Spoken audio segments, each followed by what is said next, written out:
है। नमस्कार दोस्तों, स्वागत है आपका हमारे इस चैनल पे। तो आज के इस वीडियो में हम एसएससी सीजीएल 2025 का जो कि प्रैक्टिस सेट को देखेंगे, जो कि आपका आधारित रहेगा 17 सितंबर थर्ड शिफ्ट यानी आज के थर्ड शिफ्ट पर, जो कि आपका आधारित रहेगा। तो चलिए वीडियो को शुरू करते हैं बिना किसी देरी के। तो देखिए, एक आपका मेन क्वेश्चन रहेगा और उससे आपका रिलेटेड क्वेश्चन जो कि रहने वाला है वीडियो में। तो चलिए वीडियो को शुरू करते हैं। हमारा जो फर्स्ट क्वेश्चन है आपका कि भारत की पहली महिला ओलंपिक पदक विजेता कौन थी? तो आपका कर्णम मल्लेश्वरी जो कि आपका थी। तो राइट आंसर आपका ऑप्शन नंबर सी जो कि हो जाएगा। बात कर ले तो आप इससे रिलेटेड और क्या क्या क्वेश्चन बन सकते हैं। तो क्वेश्चन पहला जो कि बन सकता है आपका, भारत के पहले व्यक्तिगत ओलंपिक पदक विजेता कौन थे? तो केडी यादव जो कि आपका थे। तो राइट आंसर आपका ऑप्शन नंबर बी हो जाएगा।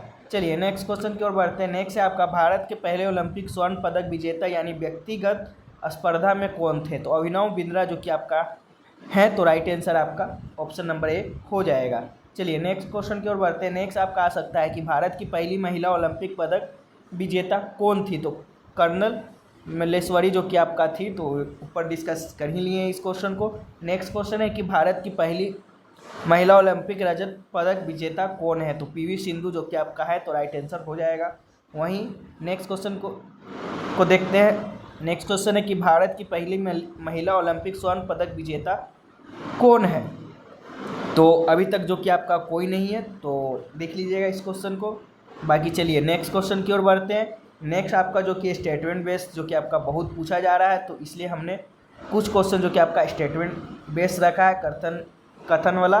तो चलिए डिस्कस कर लेते हैं। पहला क्वेश्चन है कि निम्नलिखित में से कौन सा कथन जो कि डीपीएसपी के संदर्भ में सही है?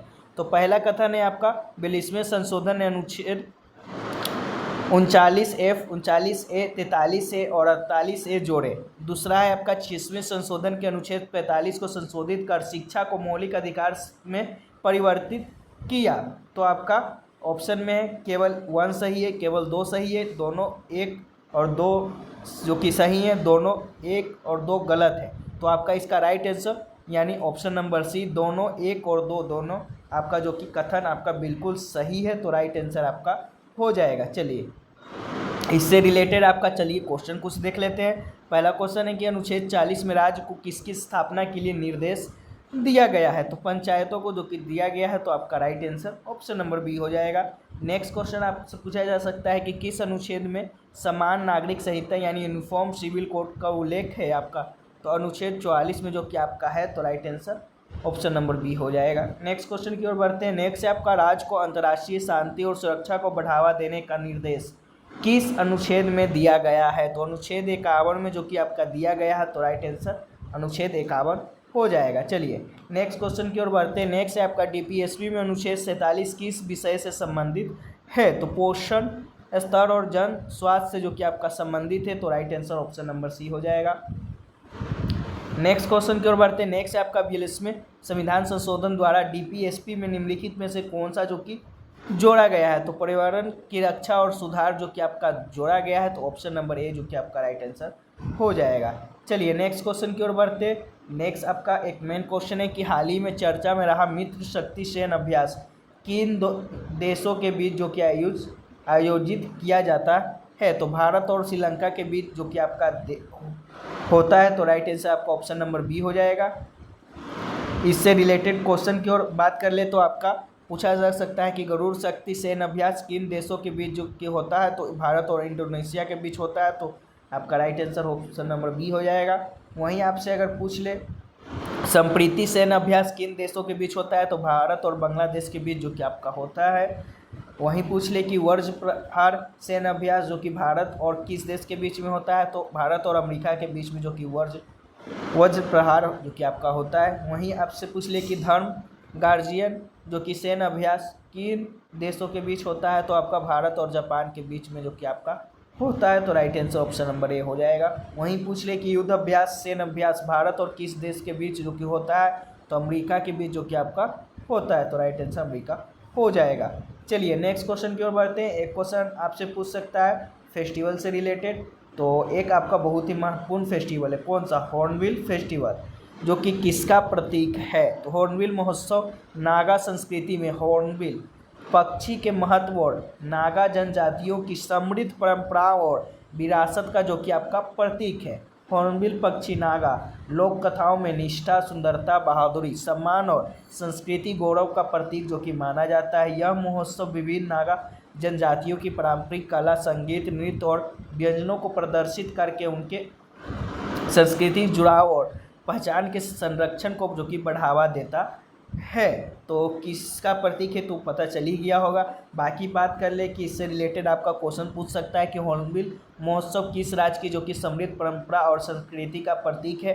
तो आपका नागालैंड का जो कि आपका हॉर्नबिल फेस्टिवल है, तो आपका राइट आंसर हो जाएगा। नागालैंड में जो कि इसको मनाया जाता है धूमधाम से। चलिए नेक्स्ट है आपका एक क्वेश्चन आपका छाव नृत्य से जो कि पूछा जा सकता है कि मैं नर्तक फर्श पर चोट मारने के लिए निम्नलिखित में से किसका जो कि उपयोग करते हैं। तो आपका बांस की डंडी का जो कि उपयोग किया जाता है, ऑप्शन नंबर ए, तो राइट आंसर हो जाएगा।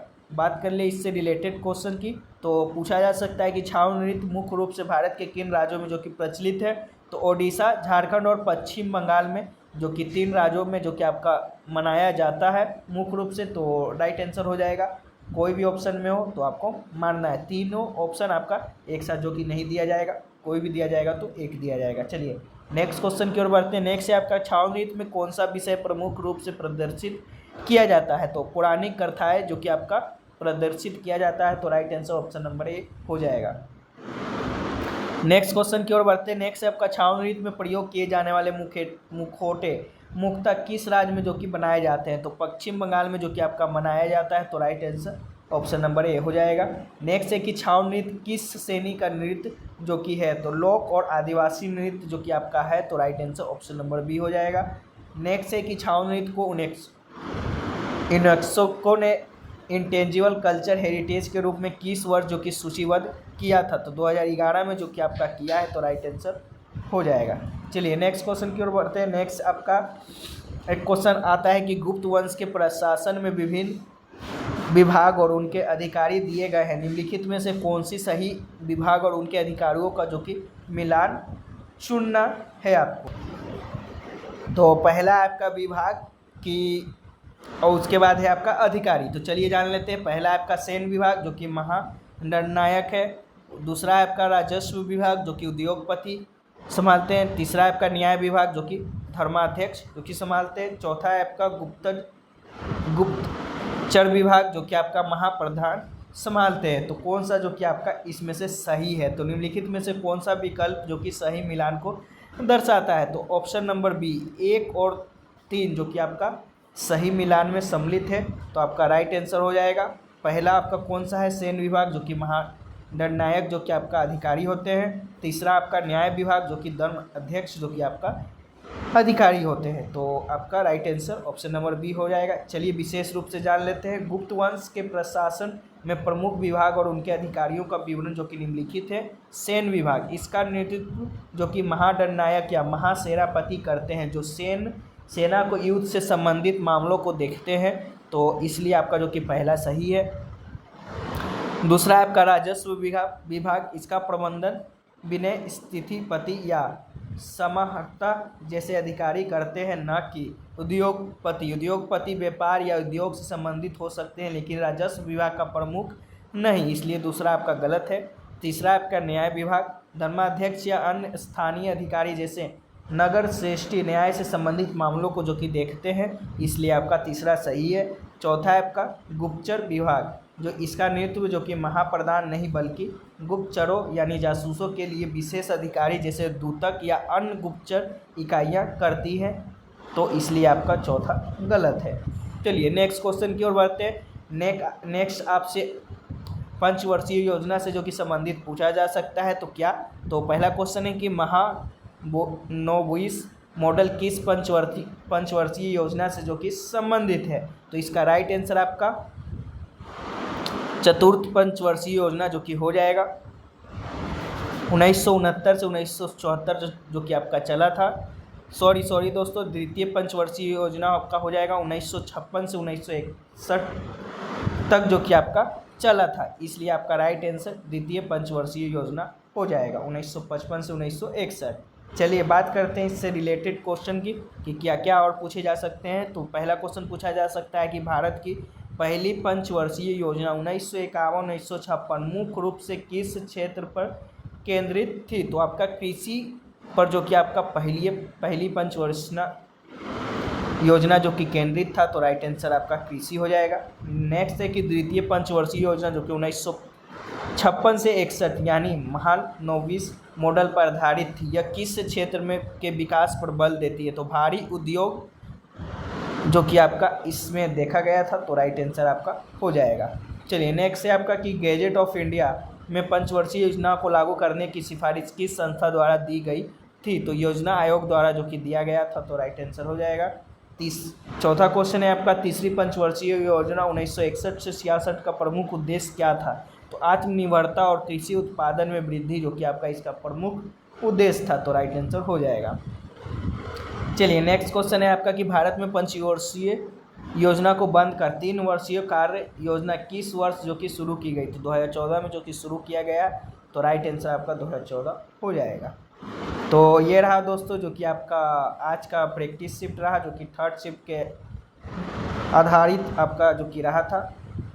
तो ये सब क्वेश्चन जो कि आपको देख लेना है। बाकी इसका जो पीडीएफ है आपको टेलीग्राम चैनल पे देखने को मिल जाएगा, तो लिंक डिस्क्रिप्शन बॉक्स में होगा, तो वहाँ से ज्वाइन होकर आप लोग पीडीएफ रीड आउट कर सकते हैं। सभी शिफ्टों के प्रैक्टिस सेट को दिन भर में आपका 3 प्रैक्टिस सेट जो कि अपने करवाते हैं, तो तीनों का जो कि देखिए तैयार कर दिया गया है पूरा डिटेल में, तो आप लोग पीडीएफ लेकर पढ़ सकते हैं इसे ऑल शिफ्ट का। तो चलिए फिर मिलते हैं किसी और नेक्स्ट वीडियो में, तब तक के लिए जय हिंद जय भारत।